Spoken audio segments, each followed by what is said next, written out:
भाई भाई खतरनाक. आता जस्ट हायवाचा टायर फुटला, जो धुराळा झालाय ना खतरनाक. हे लेबर बिबर हे सगळेजण पळूनच आले.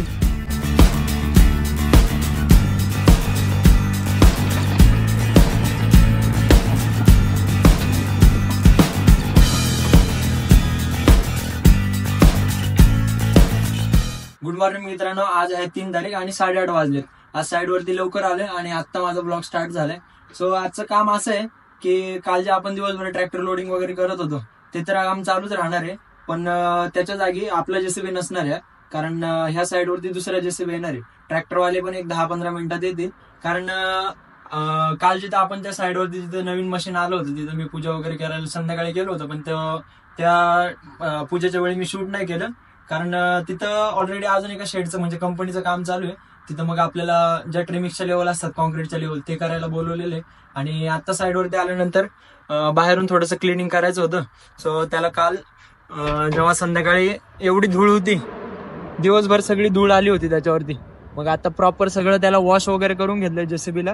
कारण इथं बाहेरच्या साईडला पाणी वगैरे होतं, सो याला थोडंसं वॉश वगैरे करून घेतलं. आपली बाईक पण तिथं पाणी होतं, सो मग बाईक पण वॉश करून घेतली. आता ट्रॅक्टरवाले पण आलाय, त्या साईडला दिसत असेल. आता ट्रॅक्टरवाला आणि अजून जो एक जेसीबी येणार आहे त्यांना सगळं इथलं जे पण काम आहे ते सगळं समजून सांगायचं. मग मी आणि आपलं जेसीबी घेऊन मी दुसऱ्या साईडवरती जाणार आहे. आता तिकडच्या साईडवरती तर भरपूर सगळं काम आहे, सो यांना सगळं काम समजून दिलं. आवाज कमी कर. तो चिक्कूचा हा ट्रॅक्टर, चिक्कू आलाय साईडवरती. आता फक्त तो जेसीबी यायचा बाकी. Chikku sir, good morning. Good morning sir. ते तुझ्या साऊंड सिस्टीमची प्राइस काय, टोटल प्राइस आणि कसं बसवलं ते जरा सांग बरं जरा. 55,000 रुपये साऊंड सिस्टीम. हा, आणि बाकीचं 1.5 लाखाचं. हा टप कितीचा आहे? आणि शो पुढचा 1.5 लाखाचा आहे. टोटल 2 लाखाचं. टोटल 2 लाखाचं मॉडिफिकेशन केलंय चिकूने. हा जो ट्रॅक्टर आहे हा सेकंड हँड घेतला होता चिकूने, पण त्याची कंडिशन चांगली आहे. आणि त्याच्यामध्ये असा किस्सा झालेला की चिकूने जेव्हा ट्रॅक्टर घेतला ना गावावरून येताना ह्या ट्रॅक्टरचं मेंटेनन्स लगेच निघाला. म्हणजे त्यावेळी त्याने 1 लाख रुपये खर्च केला. म्हणजे ओव्हरऑल ह्या साऊंडला एक 50-55 हजार रुपये, ते ह्याला 50,000 रुपये, आणि हे जे बाकीचं मॉडिफिकेशन केले ह्याला 50,000 रुपये.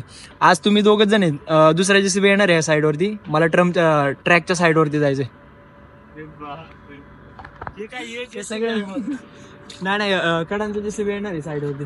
तर यांना माहित नव्हतं की दुसऱ्या जेसीबी येणार आहे, कारण यांना सगळ्यांना माझ्यासोबत काम करायला मजा येते. पण अचानक असं मला दुसऱ्या साईडवरती पाठवणार म्हटल्यावर मग यांचा सगळ्यांचा मूड ऑफ झालेला आहे. अजून एक ट्रॅक्टरवाला आहे, चिकूचाच भाऊ आहे, तो पण येईल. आणि काल आपण दिवसभर प्रॉपर जर व्यवस्थित काल दिसलं नसेल तर एवढं म्हणजे जवळजवळ 2 डॉक पर्यंत, पहिलं एक शेटर आणि त्याच्या पाठीमागे अजून एक शेटर आहे.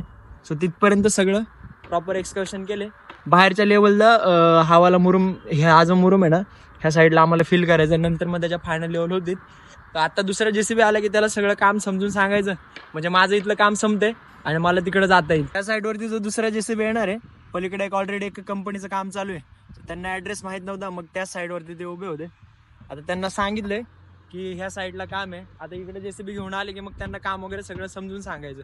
अजून 2 ट्रॅक्टर आहेत.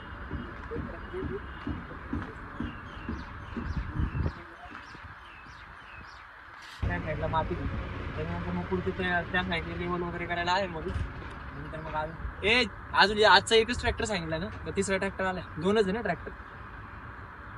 सगळे ट्रॅक्टर वगैरे सगळे आलेले आहेत. मामांना सगळं काम वगैरे व्यवस्थित समजून सांगितले. आपलं जेसीबी आता त्या साईडवरती जाणार आहे. आज चिक्कू आणि अक्षय ह्या दोघंच साईडवरती आहेत, मामा आहेत त्यांच्यासोबत.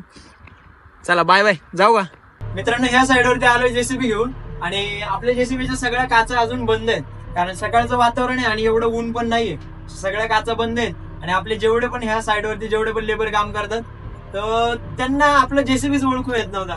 आणि त्यांना हे पण माहित नव्हतं की मी आतमध्ये, म्हणून जेव्हा मी काचा दरवाजा ओपन केला तेव्हा त्यांना समजलं की मी आतमध्ये. आणि त्यांची रिॲक्शन जी बघण्यासारखी होती, म्हणजे त्यांना जेसीबी बघितल्यानंतर सगळेजण म्हणायला लागले, अरे जेसीबी एकदम भारी दिसतोय. मी भारी दिसायला म्हणून नाही, पण गरमी खूप आतमध्ये येते, त्याच्यामुळं सगळं हे काचा वगैरेचं फिल्मिंग केलेलं आहे. आणि त्यात आज जे आपण लेवल करणार आहे ना, तर त्याच्यावरती सगळे पत्रे वगैरे टाकलेले, म्हणजे कंपनीच्या वरती जे पत्रे टाकतात ना ते पत्रे वगैरे सगळे टाकून घेतलेले. मग आता जे ऊन लागायचा विषय, ऊन तर काही ह्याच्यामध्ये येणार नाही. सो आज मला नाही वाटत मी दिवसभर ह्या सगळ्या काचा वगैरे ओपन करेन.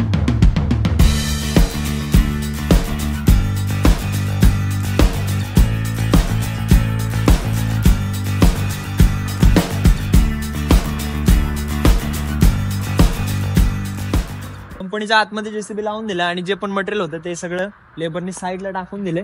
हे वालं हे छोटं मोठं होतं, थोडंसं क्रेनने वगैरे साईडला टाकले. आणि हे जे प्लेट्स वगैरे आहेत, ह्या प्लेट्स वगैरे प्रॉपर लेवलमध्ये आहेत का नाही हे बघितलं पाहिजे. कारण ह्या जर प्लेट वर खाली असल्या तर जी ट्रेमिक्सची लेवल ही प्रॉपर भेटणार नाही आपल्याला. जरी एक 10-15 mm जरी फरक असला तरी मग ट्रेमिक्सची लेवल म्हणजे कॉन्क्रीट जे आहे त्याचं मग क्वांटिटी जास्त वगैरे जाते. त्यामुळं आता प्रॉपर मग त्याचं हे आहे की नाही सगळं आता मेजरमेंट वगैरे चेक करायचं. ह्यावाल्या प्लेट आणि ह्यावाल्या प्लेट ह्या तर सगळ्या लेवलमध्ये आहेत. आणि साईडवरती आपल्या पोकलॅन सुद्धा चालू आहे. जर तुम्हाला माहित नसेल तर जेसीबी चालवायच्या आधी मी 1-2 वर्ष पोकलॅन चालवत होतो.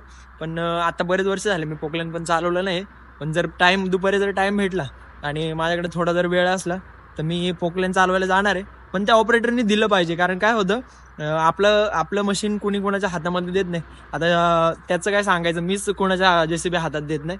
कारण कोण कसं चालवतं हे सांगता येत नाही. आणि खरंच कोणी जेसीबी चालवतंय का नाही, का खरंच ऑपरेटर वगैरे आहे का नाही हे आपल्याला प्रॉपर माहीत नसतं. मग अचानक कोणाच्या हातात देऊन पण काय फायदा नसतं. सो ह्या सगळ्या प्लेट वगैरे सगळ्या व्यवस्थित लेवलमध्ये आहेत का नाही एकदा चेक करून घेतो. त्याच्यानंतर मग आपलं जे लेवलचं काम आहे ते तुम्हाला बघायला भेटेल आणि माझं पण काम चालू होऊन जाईल.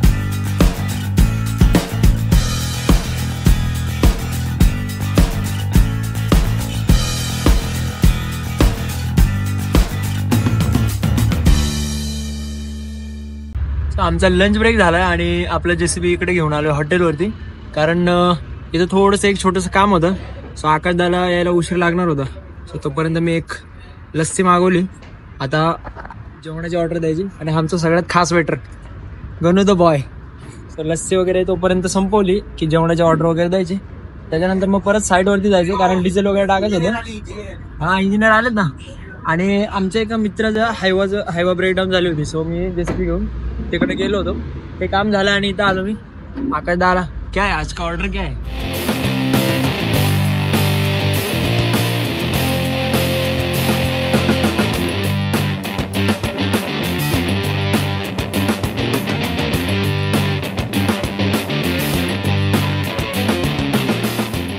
आता जेवण वगैरे तर झालंय आणि आकाशदा पण त्याचं काम जिकडे आहे तिकडेच या साईडला निघून गेलाय. म्हणजे त्याला त्या साईडवर जायचं, थोडंसं हार्डवेअर मध्ये काहीतरी काम होतं. सो तो तिकडे गेलाय आणि आपल्याला आता जेसीबी घेऊन आपण सकाळी दिवसभर जिथं काम करत होतो तिथं जायचं. मला पोकलॅन चालवायचंय पण तिथे गेल्यानंतर योग येतोय का नाही काय माहिती. भाई खतरनाक. आता जस्ट हायवाचा टायर फुटला, जो धुराळा झालाय ना खतरनाक. हे लेबर तर हे सगळेजण पळूनच आले. मला असं वाटलं की काहीतरी बॉम्ब वगैरे फुटला का, एवढा खतरनाक स्फोट झाला इथं. जस्ट मी आता तिथं जेसीबी घेऊन आता काम चालू करणारच होतो. हा हायवावाल्याचा टायर भाई इतका खतरनाक फुटला की सगळेजण पळून गेले होते. मला तर वाटलं आता काहीतरी बॉम्बस्फोट वगैरे झालाय. तर थोडं यांना केबल वगैरे टाकायला थोडीशी जागा करून द्यायची होती. ती जागा करून दिली आणि ते आता केबल वगैरे सगळं त्याच्यामध्ये गाडणार आहे. त्यांचं गाडून झालं की मग आपलं काम स्टार्ट होणार आहे. त्याच्या आधी आपल्याला आपलं जे काम सकाळपासून जे टार्गेट बाकी होतं सो त्याच्याकडे आता मी चाललोय. आणि मला सूत्रांच्या माहितीनुसार मला कळालंय की ह्याला AC आहे. सो AC केबिनवाले हे पकडलं नाही, हे चालवायचे. आणि माझ्यासोबत माझा एक छोटा सबस्क्रायबर पण आहे, वेदांत हाय कर. महेश सरांचा मुलगा आहे. हे जे दिसतात हे समोर हे महेश सर आहेत.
सो आत्ताच एक ट्रिप त्यांना लोड करून दिली आणि बऱ्याच वर्षानंतर पोकलनला हात लावलाय मी.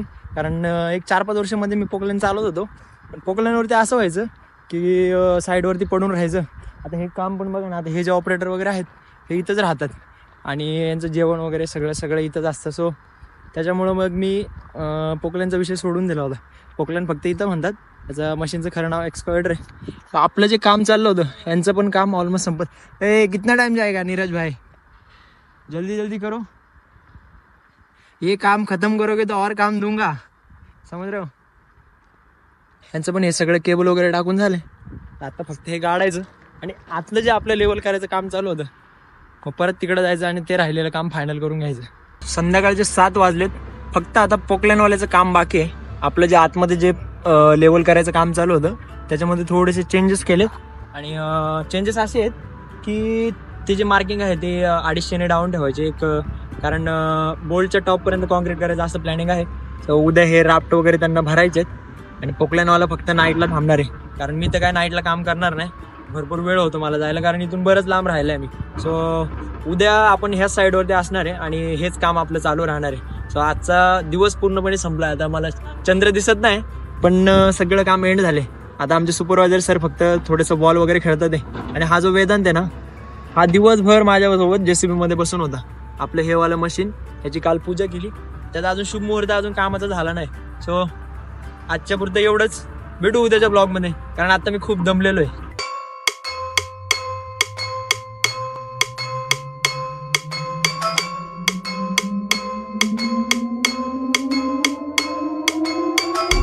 ले ले ले ले ले ले